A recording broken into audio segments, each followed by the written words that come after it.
So today's session will be start with two main questions, and each question will be discussed around 20 minutes. So let's begin. Yeah, please, Lara.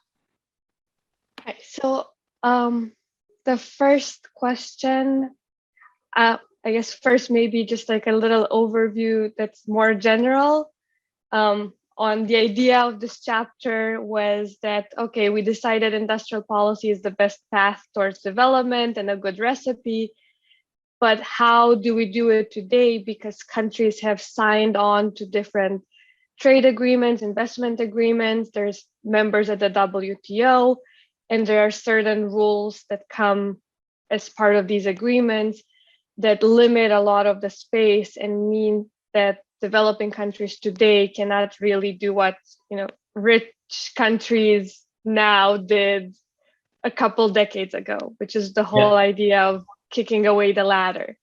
Exactly. Just a minute. Sorry. Let me also to remind all the audience of the first question. Actually, it's more or less the same in our access discussions. So since in the lecture we have learned that many international institutions like the WTO, the international trade and investment agreements without the space for national industrial policy. And those rules often prioritize the profit interest of foreign investors over the public and development goals. So the question is, how can developing countries achieve the UN 2030 agenda while pursuing comprehensive industrial policy are restricted? So what are the space for trade unions, labor groups, and social movement to play a role? Some of our course participants highlight the importance of the sound industrial relations and its democratic practice, such as tripartite mechanism. While some also suggested the synchronized or readjustment between the industrial policy and the UN agenda, 2030 agenda. So yes, please, Lau, you can elaborate. Thanks. Yes, so if we think of the UN 2030 agenda, industrial policy is really a key component in, I would say, two of the goals. We have goal 8, which is full employment and economic growth, and goal 9, which is industry and innovation. And goal 9, says building up industry, doesn't really directly say through our industrial policy, but it's kind of implied that that's the way in which you actually develop these industries and can reach full employment. Because we see, for decades that this type of free market neoliberal policies fail at both industrial development and reaching full employment. That's not something very common. And it's, in the current rules, there is space to do certain things that are industrial policy, especially when we think of, horizontal measure, which means more general measures to have the infrastructure to support the development of industry, to have the education, public services needed for, healthy and well-educated people. And these are steps that can be done.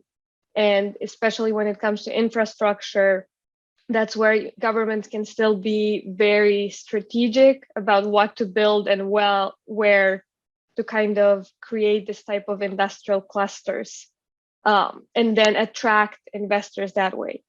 I think one of the main issues is convincing government and the public in general that there is a role for them, and reminding them that this idea that, the government should just get out of the way has failed, or this idea that, public investment is not good. And even within development institutions, we see, like the World Bank as well.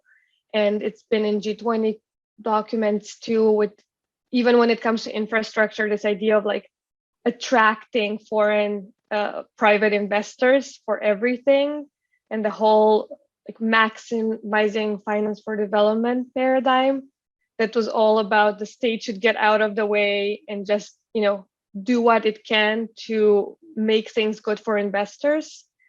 And I think it's like challenging this idea is one of the more important steps to even get to doing what you can do under the current rules. and then, go with challenging these rules and seeing how. I mentioned it in the background paper that I'm not sure if people saw that now, in the United States, for example, they just officially opened a Buy American office. So rich countries are kind of going back to explicitly, openly doing these kind of industrial policy measures. So this is kind of a chance to change some of these rules or the way they are enforced and push for that, because everyone is doing it now. And rich countries are again at the point where they need these measures as well. Also because of premature industrialization, the need to transition to a more green economy. So there's an opening to make these more acceptable, because the whole free market solve everything narrative is kind of in a weak spot right now. Excellent. Yes, that's exactly the point. And now the COVID-19 crisis also exposed again to say that the global north start to using again of their government procurement measures as well. Yeah, exactly. And with COVID-19, what we see also is governments using these measures or export bans or, trying to do all these things that they said, shouldn't be allowed. But also the realization for them that it's we should be strategic about our supply chains. We should make sure that we are able to produce the things we need. Yes. Yeah, that's the difficult for us now. So now we are open for discussions. So please, if you have questions, you can use the raise hand function of the Zoom, or you just direct shoot to us. Yes, please. Yeah. Floor is yours. Good morning, everyone. What role do you see public-public partnership in terms of investment policy?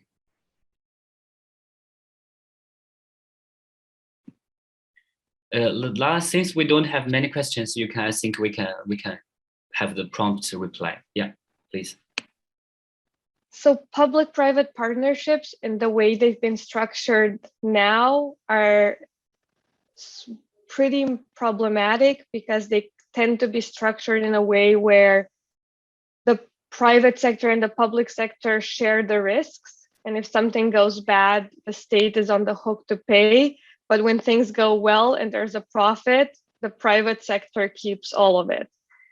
And it's a problem of design and how an implementation. It's not necessarily that the idea in all forms would always be bad, but in the way that and that's actually true of both developing and developed countries, and the track record of the ones that the World Bank has pushed for, and same of we see that in the UK, for example, with rail privatization and other things like that, that's the result where the state spends a lot of money on subsidies and on guaranteeing the profits for these private companies. And when things go well, they just keep all the gains.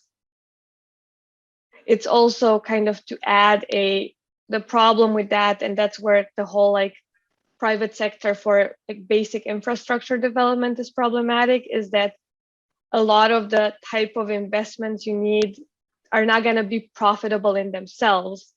You don't necessarily build a basic infrastructure for it to be profitable, but just so to have that as a basis to build other industries. So if you only are able to build the projects and execute the projects that can immediately bring a profit, then you're not really doing everything you need.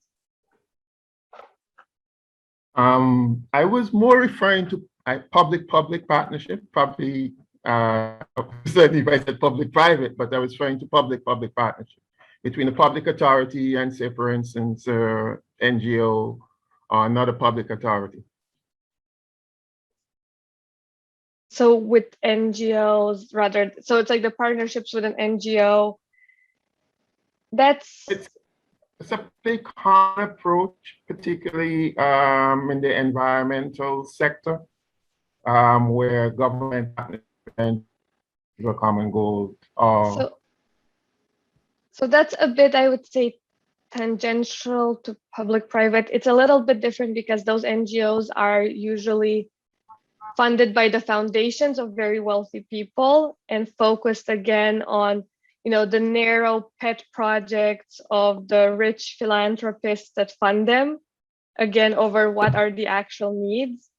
And it's something that could be used in a beneficial way, if like a government or the public sector knows that, okay, we really want to do this project, and there's this like foundation that will, or NGO that can do that. And then you're using this type of partnership in a way that achieves your goal that you thought of, like, oh, what does your population need?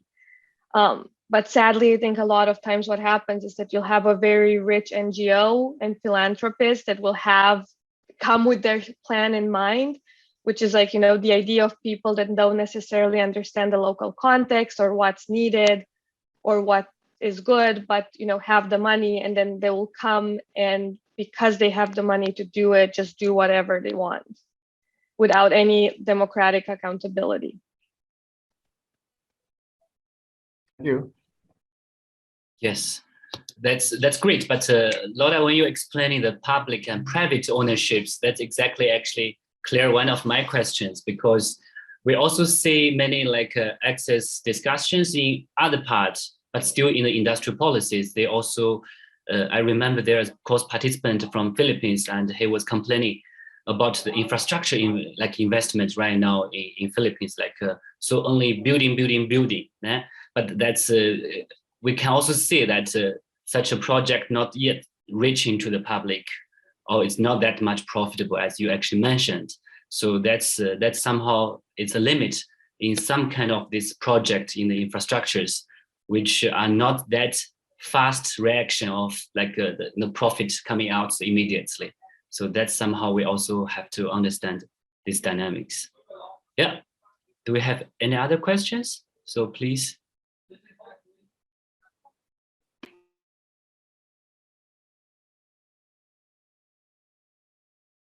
Yes, Philip, please, the floor is yours. Okay. Yeah. I'm like the World Bank Group here in South Africa loaned this big pharmaceutical company, Aspen, to manufacture vaccine under impression that it will provide African countries, South Africa as well, like it's a locally made a vaccine, which sounds so great. But the fact that, okay, this is a loan, which as the speaker has mentioned, as Lara has mentioned, that, okay, at the end, it's a state which has to pay. I mean, the president and the vice president were there in big screens in the launching of this loan. And then on top of that, the very same, I mean, also if you look the countries, the group that are part of this loan is France, Germany, I think America as well, and some other corporations. And then if you look at these countries, these members of the World Bank, they are the ones who are against the TRIP waiver. They are known not to agree, I mean, that the apartheid must be protected.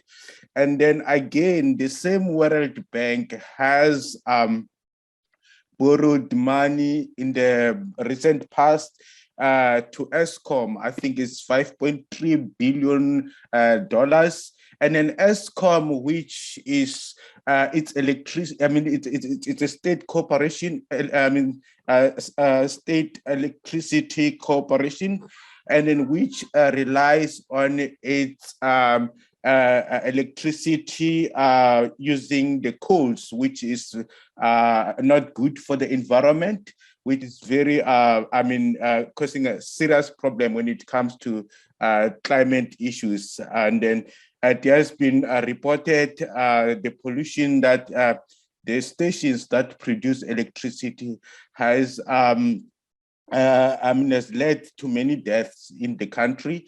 And then again, and then the World Bank knew about it. The implications of doing electricity using coals.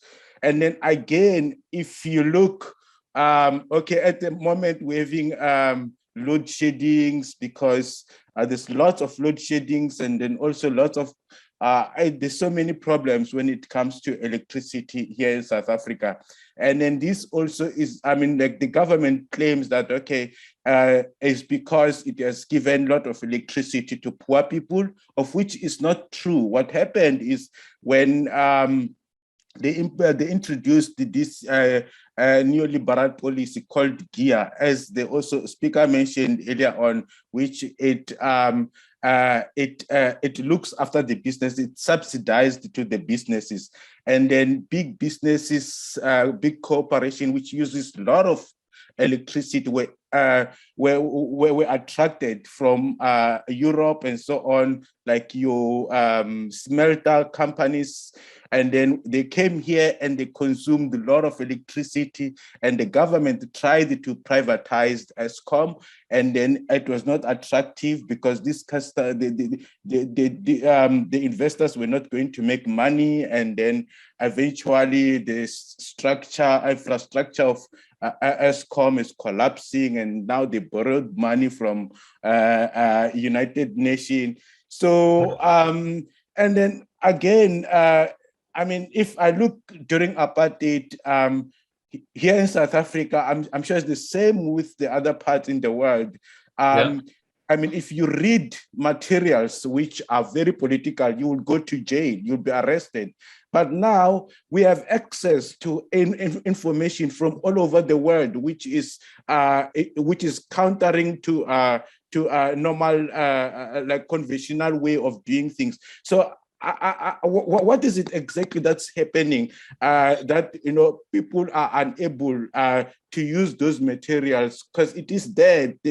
What is going on is not right. So what is it that is holding the social movement, the labor unions, the communities to stand up and to use these materials, because those materials are our weapons to sharpen our ideas, because already what's going on, we can see, everyone can see something's very, very wrong, but nothing is happening on the ground. And then instead, everyone is an aspirant, everyone is for themselves.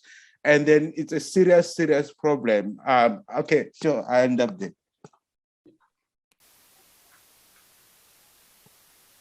So to kind of start with the end of your question, it's like why this isn't being used. I just do think that for many years there was a very convincing narrative on how like a certain type of approach where the government just gets out of the way is going to be the best approach.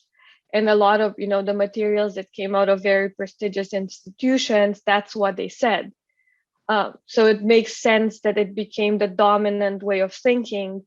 And now, you kind of see the failures of it. And I'm not sure what kind of loan they gave for the vaccines. The World Bank also has an arm that gives loans to private companies, not governments, where it's, a company borrows the money and then they pay it back and not the state. But the point that you were very spot on with, they did oppose the TRIPS waiver. So whatever vaccines are manufactured, also like pay licensing fees to pharmaceutical companies. So they're giving, the money for these people to be able to produce them, and while producing them, paying these licensing fees so the pharmaceuticals keep making profits.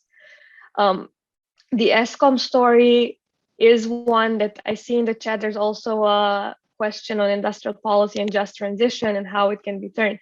And I think Eskom is an example of where something like that was not done, and that you had this state-owned power plant, and there was this idea of like not investing in it, not really fixing it up. And what you also see, I know at some point the World Bank was also doing loans for, I don't know if it was Eskom directly, but to do solar energy and kind of green renewable energy.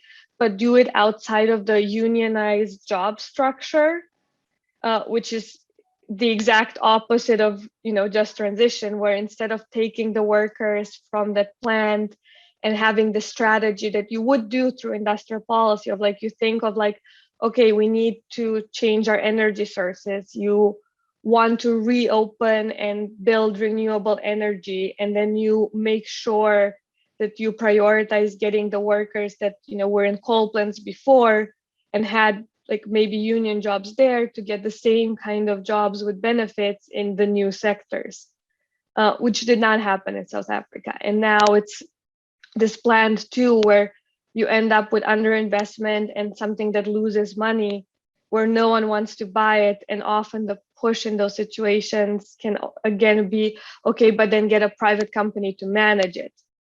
So then you're paying management fees for a private company and also still losing money. Yes, that's great. Yeah, that's great. And I mean, of course, many of our participants are trying to connecting the two courses with our previous course. Now, that's also the biggest concern as trade unionists. When we're now talking about industrial policies, we have to consider about these environmental issues. So that's great. So Philip, do you have questions, or can we move on? Thanks. I'm well answered. Yeah, I'll carry on. Looking at it. Thanks. Yes, thanks, Philip. That was very good information for us to understand the local situations. Yes, Hamon, please. The floor is yours. Thank you very much, Cheng, and thank you, Lara, for your presentation. Just a brief question about the policy space that any government in developing their own industrial policy. Earlier in your presentation, you have mentioned about horizontal intervention, like education and other infrastructure projects that could really support attracting investment. My brief question was about what do you think will be the appropriate and available vertical integration, intervention that state can implement given the limited space, the policy space in these times, and to develop as an instrument of their for their industrial policy. Can you cite some example of vertical integration that perhaps less developing economy or developing economy like the Philippines can develop as an instrument for industrial policy? Thank you. I will have to think a little bit about examples, but the idea with vertical is, I guess that's where there's more limitations, because you're not supposed to directly subsidize companies under a lot of these rules, and that's what can get you in a lot of trouble. But what you can do is, for example, invest in a lot of R&D and research and support university and institutions that are trying to figure out how to increase productivity in a certain sector, and do that kind of support. So now kind of trying to think of what's a good example of that would make sense within the context, or like what industry. But let's say you want to get to a point of what's the biggest export in the Philippines? Currently, it's mining. We exported nickel and other mineral resources. So if that's your biggest export, it's probably not really, it's exported as a commodity and not really processed in the Philippines. So then, your government could invest in, R&D and institutions that figure out methods on how to process these metals before you export them. So then it supports the idea of, moving up the value chain and getting to a point where instead of just getting the commodities at those prices, you're also turning them into the final product used, and much higher value. And it's easier then for firms to be able to do that because you have people that have learned how to do that. You've invested in like figuring out like what the technologies are, and then the private sector can do that in like a way that's profitable and has that support. Yes, that's great. And also, I think we can connect Thank it with you. with yesterday a little bit of the economic cluster. Once there is new economic cluster, as the example has been given by Professor here, somehow it's not that obvious when the state intervention would cause such a problems. I would also can give an example, as Lara was also saying, we can find somehow some kind of product which we give a little bit of value in it. And this value could actually move. The way giving the value can be in many ways, can be in terms of indirect interventions, create new markets. One example is like this. In Brazil and in the neighboring countries, there is a fruit, it's called acai, which local people are consuming as food, right? It was not something popular. But since the processing food is becoming something you put value added to that, and then now the acai becoming like ice cream. So almost everywhere in Brazil, almost all the cities, even abroad, you can see people are eating ice cream of acai. So this is one kind of example, because one of our course participants was also saying that the processing of local food can be some way out as well. Yeah, just input. Yes, please, Idilia, it's your floor. Lara, I mean, you took the example of the Philippines with mining, and I think I'm also concerned about my own country, Albania, where mining is also one of the main exports and garment. I just wanted to bring in, and I think we had this conversation also in the other workshops, how does the environmental crisis come in? And maybe if we're just stuck with the same kind of model of consumption, heavy on minerals and so on, how do we integrate that kind of critique also in the development and design of industrial policies? So what would be your take on that? That's a very tough question. And I think that there's a lot of literature that specifically looks at, the idea of extractive industries and development, where it's a very hard thing to say of like, if you have a country that still needs to catch up, should they still be able to do certain things that maybe are not sustainable long term, but because they need this immediate boost in income?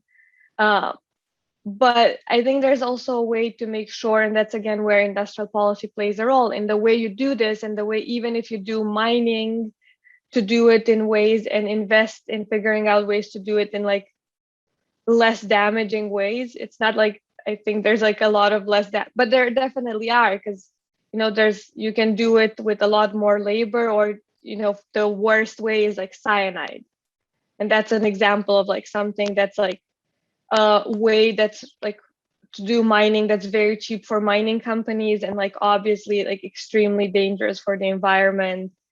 And that it's easy to say don't do it this way, but it's much harder to say don't mine at all, because we do need minerals, and the idea of consuming less is important.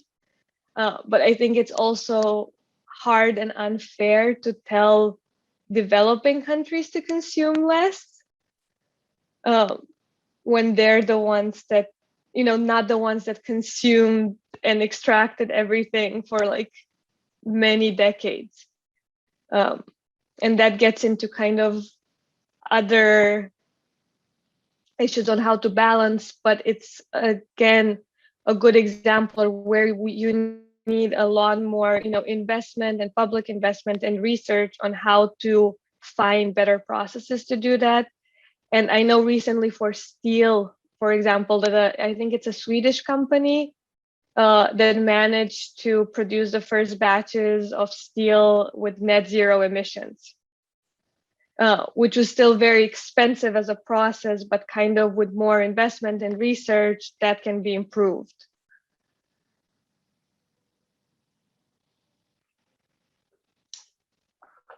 Yes, that's great. It's definitely very tough, and yeah, we need more research on that also. So yeah, let's move into the next question, which you all already somehow mentioned a little bit. And so, what are the possible way outs for poor countries when they are accused to break the rules and the trade and the investment agreements, since there are serious consequences for the state? And are there any any positive examples in the investor dispute settlement cases which pro countries wins? As you mentioned in the lecture, that in most of the classic cases, always the investor wins. And in these cases, can international labor organizations such as ITUC or GUF can play a role in this regard? Yes, please. Yes, so I mentioned it's mostly the investor that wins, which that includes, if we want to be specific, both cases that are won by the investors and cases that are settled by governments before you get to that point, because it's easier for those governments in that position to just settle the case, pay them, rather than litigate for years. But the idea is we also need to understand in this setup what it means when a state wins. What it means when a state wins is that it doesn't have to pay the investor, but the state itself never wins awards. So winning doesn't really mean winning, it just means not losing. And the reason why, the balance is tilted in such an unfair way is also just capacity and the ability to litigate with very fancy lawyers and very fancy law firms and spend a lot of money on that kind of litigation. And sometimes countries do that, and that's how they win. But even to win, they might get the legal fees awarded back, or they might not even get them awarded back, but it still means out of pocket, paying a lot of money for a very expensive defense for a case that might drag on for 10, 20 years if it gets appealed or whatever, which I think is why also the pressure is to settle in a lot of cases. There are examples of governments that win on the, okay, this is public interest, oh, you polluted, you did something very, very bad, and we had the ability to litigate and show that. But a more balanced investors state dispute mechanism should also mean that states should be able to sue the investors and the corporations when they do something bad and also get awards. And that would be a balanced, playing field on that. Yeah, what a fair game. So in these cases, as also asked, what kind of international labor organizations, I mean, obviously it's a case that's more with country to the investors, but or we can broaden a little bit. Can national trade union organization play a role in such a way? I think this is an area where it's hard for them to play this role because it's all about legal expertise. But this should also be designed, some of these tribunals are hosted, for example, at the World Bank or other public institutions. And there could be a better system to provide legal support for countries getting sued. But also just has a lot to say of the type of agreements countries get often tricked into signing with very long, complicated provisions from very expensive law firms that come up with contracts that are hard to understand. And it's it's hard to imagine that trade unions in most countries would have the money and resources to kind of get involved in this kind of legal battles. But it's more getting involved in advocating a change to the system and how the whole thing is set up. Great, thanks very much for the response. So now we open for discussions. I mean, it can be also coming from the points in the course, or can be also coming from the previous discussions. So please feel free.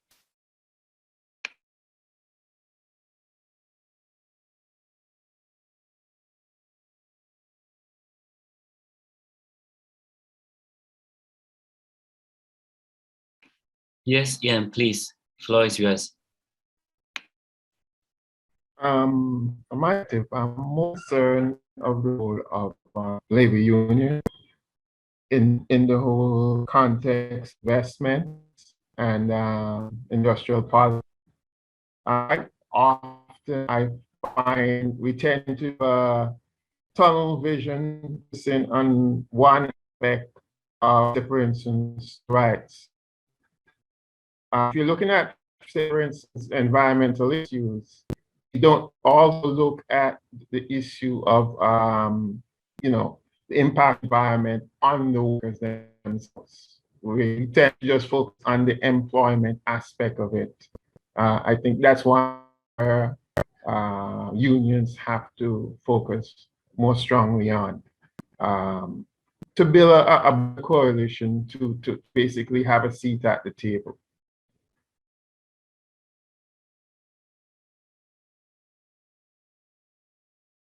So I'm not sure if I caught everything you said because I couldn't hear parts of it very well. Because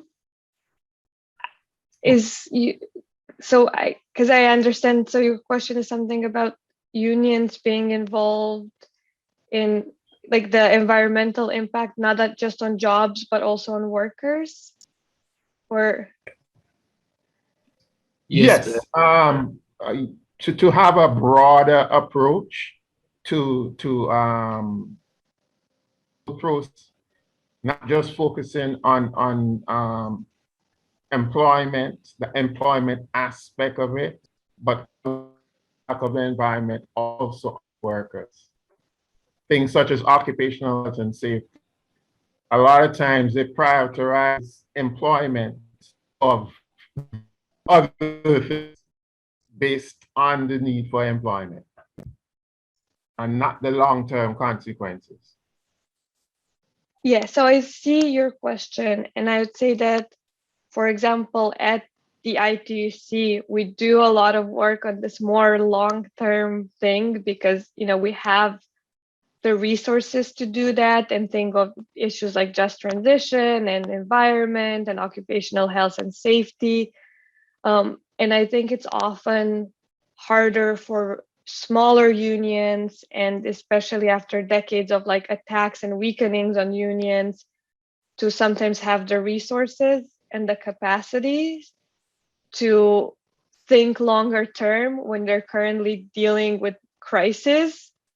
But that's where, the ILO is helpful here because they actually do think long term, and they do a lot of research and provide a lot of materials that unions should use, thinking about the longer term, broader picture, even if they themselves don't have the capacity to do that kind of research.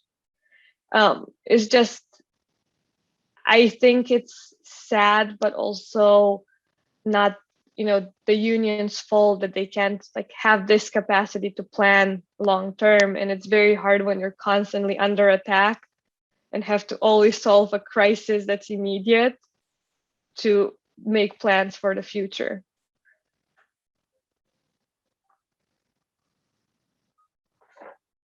And then that's also where, international institutions actually could play a more positive role, because a lot of these, rules and investment deals and so on, they should all push for not just jobs, but, decent work. And the idea of like all these like foreign investors or whatever should be held to the standards of, they should follow all the ILO, rights at work.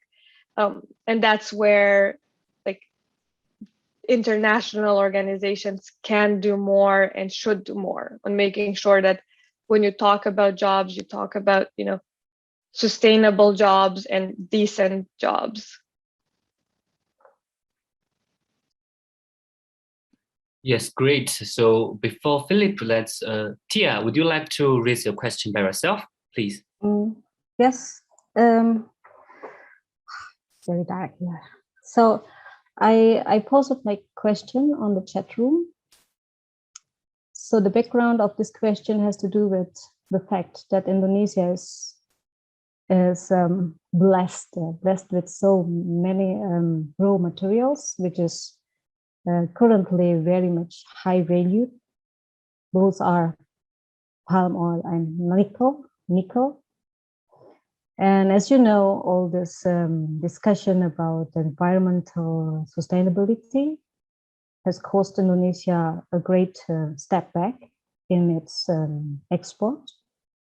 And nickel is very attractive and also attracted those who has countered the palm oil. So what we are now, the challenge for us in the civil society, especially the trade union, is that we are challenged by the dualism of our focus in the ecological and for the protection of environment.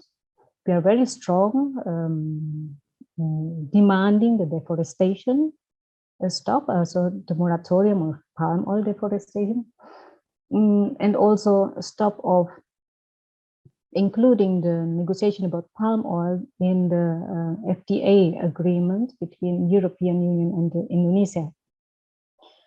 On the other hand, organization that I'm working with, we are trying to encourage workers and trade unions in the sector, the palm oil sector, to voice their aspirations and their interest to get a better protection. Might you have heard about the practice of exploitation, etc., and labor violations in the sector, and government never gave any attention on this topic. So we trade union, we want this issue also to be mentioned, to put on the agenda. But we are not that fast and not that strong as the environmental group who says, we don't care about your workers. We care about the trees. We care about the orangutans. We care about environment. But how about the 17 million people working in the sector? 17 million workers and their family. They have not chosen that life, but they need protection. So that's why I raised this question: what prospect do we have? So, well, I'm working for an international NGO on a trade union, but also for the local trade unions to say, guys, we still need this work. If you shut us down, where are we going to go? Is it not a matter of fairness to ask the state to give us more protection? And that is actually something what we need, is labor clause in the industrial policy. But what prospect do we have? First, from the international standpoint, so I'm following all the materials in this university. It's very interesting for me also to know what leverage actually my government has a strong leverage at this moment. And this scares me actually. For me, it's quite annoying, disturbing, the fact that the leverage of the civil society and trade union, not only in Indonesia, but also worldwide, is getting weaker and weaker. Not only because of privatization, but because also the neglectance of the state to provide public service. And the trust to the public service is actually that what my government is trying now to build, but on the cost of weakening labor protection.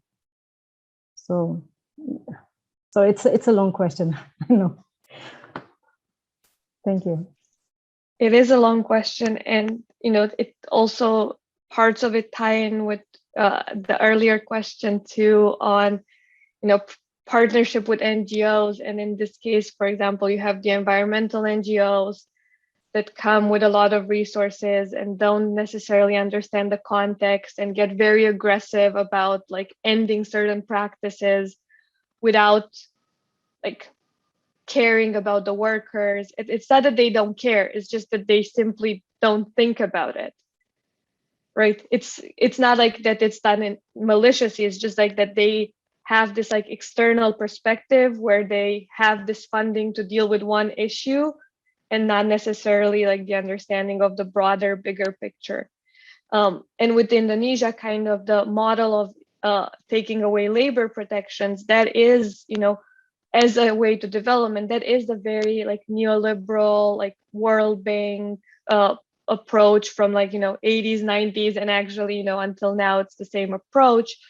And it's the approach that, you know, repeatedly doesn't work. And it's this idea of like, take away labor rights, take away regulation, reduce taxes, and then the investors will just come and miraculously develop. And, you know, that doesn't actually happen. And when the investors do come in these cases, they do these things that are exploitative and in this situation, destroying, you know, both the environment and also treating workers really poorly, and not really in a way that this does not provide a path to development for Indonesia, because they're going to extract commodities and then the commodities are going to end and then they're, you know, they're going to leave and you're not building anywhere. And that's kind of why the different approach of industrial policy and thinking of just transition is you can't immediately stop extracting commodities or selling palm oil if that's what your economy depends on it. And the idea is, how do you come up with a strategy to create industries that can, you know, add value to what you produce and process those commodities and sell them at higher prices, with a plan of like, how can you then slowly transition out of it and stop doing it? And at the same time, in this way in which like you start having manufacturing jobs, you also start having higher productivity and higher pay for your workers. And you need to sort of have a strategy on how you're going to do that, because by, you know, making it very easy for a foreign investor to just come and do whatever they want, they're not going to think about that or the future of like development in Indonesia. They're just going to want to make the profits now, take what they can, and then leave.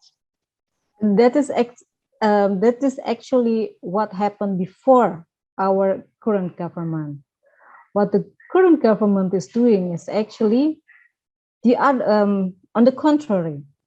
So they put a condition to the investor to upgrade the facilities which will be built in our country.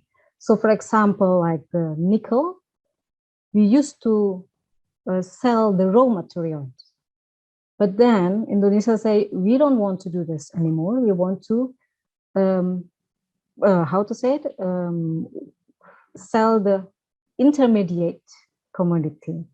And we don't have the facilities. And all the investors who were here and did not provide any facilities for us, they were kicked out.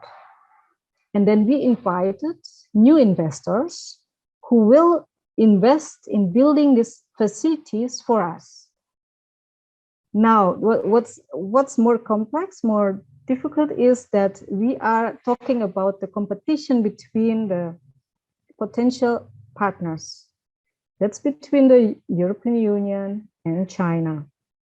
And I must say the offer given by China is much more responding to our needs in building these facilities without any conditions on social economic conditions.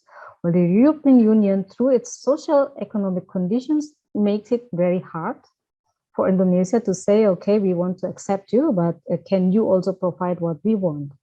Now, for me, what is important, what's relevant for me is to know what steps can we, or me as trade union, can take in this battle, because we are not supporting one of them.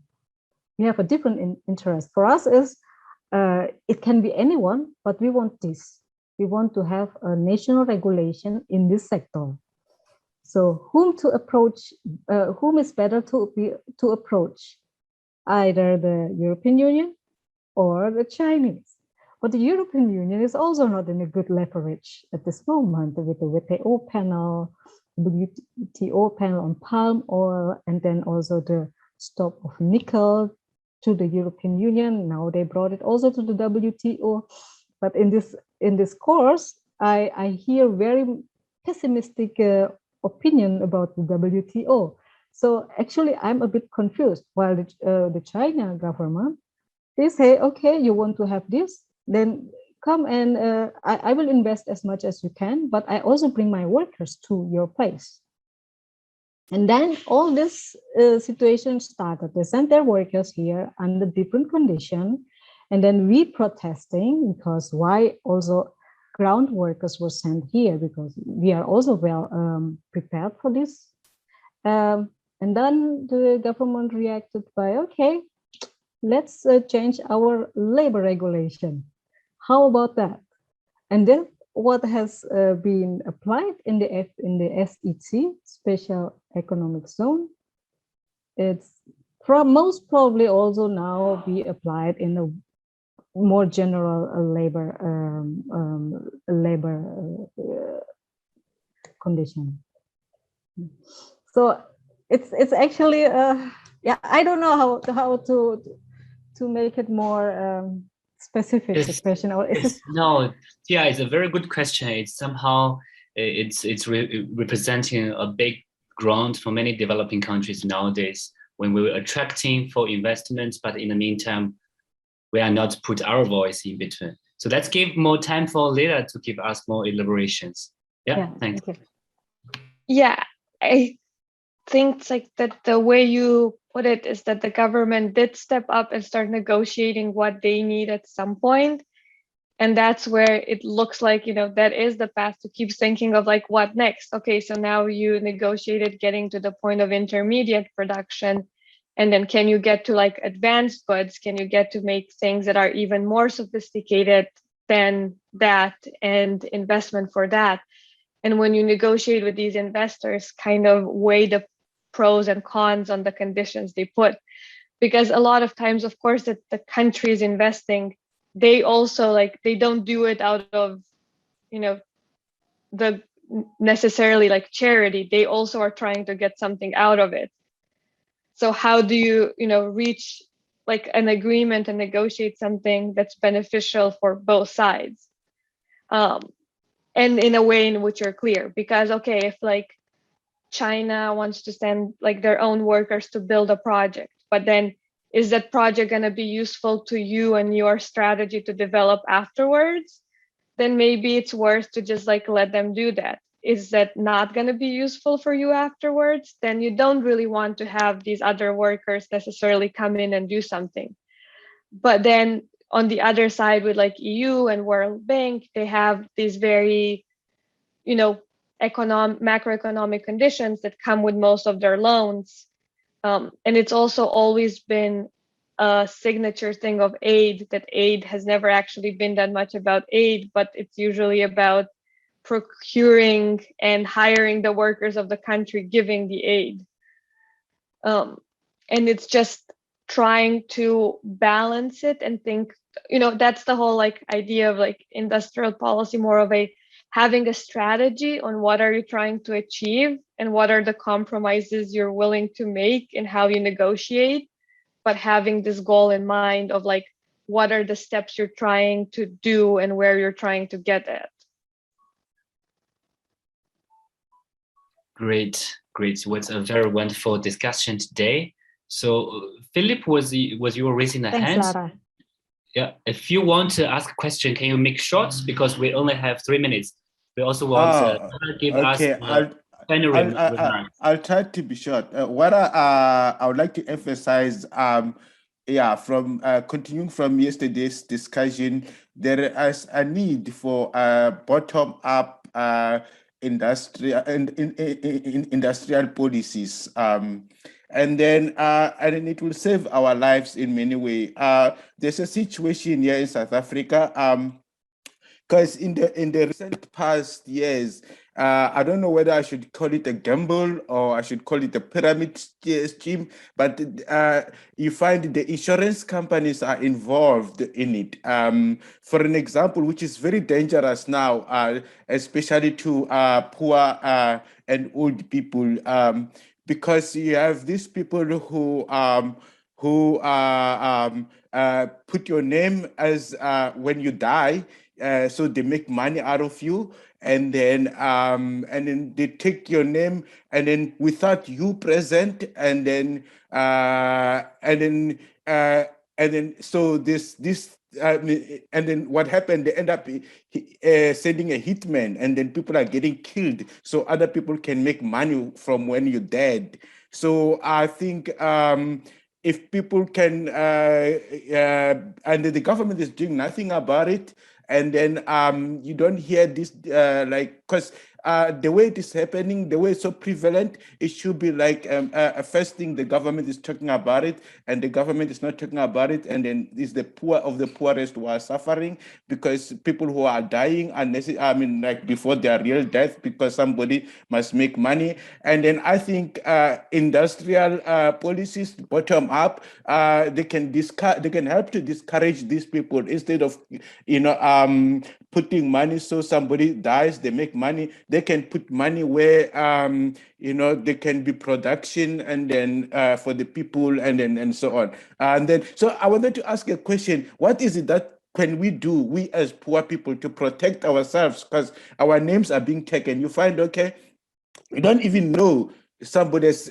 taken, and these are like big insurance company, like your old mutuals, and then obviously they only care about money. They don't care about the process. If whoever is been registered in the insurance, they know about it. So what is it that can we do to help us?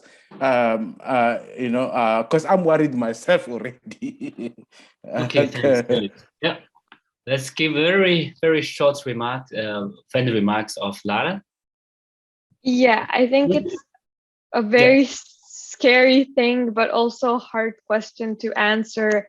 And in the end, it's, weak state capacity. That means you don't have institutions you can trust and to intervene, and probably kind of trying to get attention in the international media on the issue would be a way to push the government to do something about it.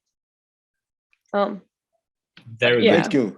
Thank you. I'm really want to do something about it. I'll start to write about it. Great. Yes. Thank you, everyone, and especially many thanks to Lara for the wonderful discussion today. And let me remind you, tomorrow we're going to also have the Zoom workshop at the same time. We're going to have the lessons from the East Asian economies on their catching up strategies. So welcome. Again, thank you, everyone. Good evening, good morning, good afternoon to everyone.